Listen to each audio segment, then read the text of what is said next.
আসলে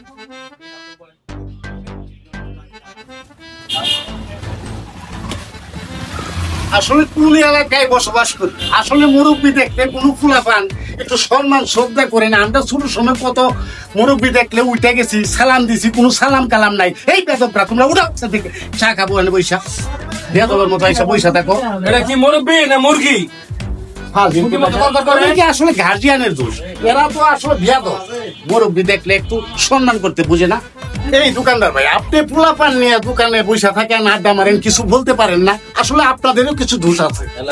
দেন তো চিনি চা, আমাকে একটা রং চা দেন। চাচা, আপনি না দুধ চিনি বাড়া দুধ চা খাইতেন, হঠাৎ করে রং চা খাইতেছেন আবার চিনি ছাড়া, ব্যাপারটা কি কোন দেখি? ভাইস্তা, আসলে তুমি আমার মনের কথাটা একটু শোনো, এদিকে আসো, এদিকে একটু বসো। চাচা কি হয়েছে কোন দেখি? আর কইও না ভাইস্তা, ডাক্তারের কাছে গেছিলাম, ডাক্তারে এই দুধ চিনি খাওয়া না করছে, গরুর মাংস খাইতে না করছে, চিংড়ি মাছ খাইতে না করছে, অনেক কিছুই আমার নিষেধ করে দিছে ডাক্তারে। এখন আমি এগুলা খাওয়া আস্তে আস্তে বাদ দিয়ে দিছি। এই কথা তো আর কোয়ার লোক পাই না, তোমার কাছে কইলাম দুঃখের কথাটা ভাইস্তা। কি কোন চাচা, এত কিছু খাইতে না করছে, আর কিছু খাইতে না করে নাই?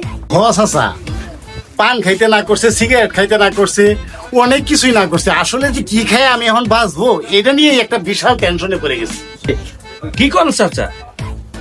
কে চাচা সুদ খেয়ে বাঁচবেন? ডাক্তার তো সুদ খাইতে না করে নাই, সুদ তো খাইতে কইছে। এটা এখন এই ছেলে, তুমি কি এটা কি আমার লোকে মজা করতেছো না সিরিয়াসলি কইতেছো? তোমাকে দেখলে আসলে আমার মিজাজ খারাপ হয়ে যায়। না চাচা, সিরিয়াসই কইছি। আপনি কি আমার বিয়ে লাগেন নাকি না বন্ধু বান্ধব লাগেন? আপনার লোক আমি শয়তানি করবো? কথা পছন্দ হয় নাই, উচিত কথা পছন্দ হয় নাই না? এই ছেলে, তুমি কি কইতাছো? উচিত কইতাছো? এখন আর এত ভালো মানুষ এই দেশে নাই। একেবারে খুব ভালো মানুষের জাতটা, এগুলো আমারে বুঝাইও না। এইটা আমি বুঝি সব। তুমি আমারে সুদ করবাইলে আমারে তুমি অসম্মানই করতে লাগছো না? না চাচা, আপনি একটা ভালো মানুষ বুঝছেন।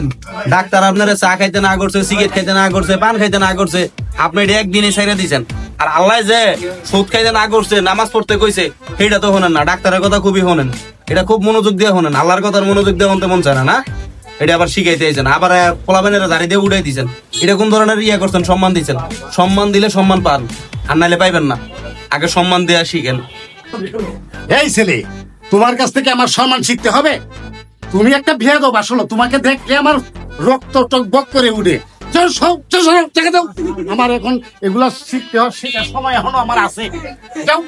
জান জান মিয়া, উচিত কথা কইছি না, জায়গা মতন হাত পড়ে গেছে। এখন আমি বেদব হয়ে গেছি, বুঝেন নাই?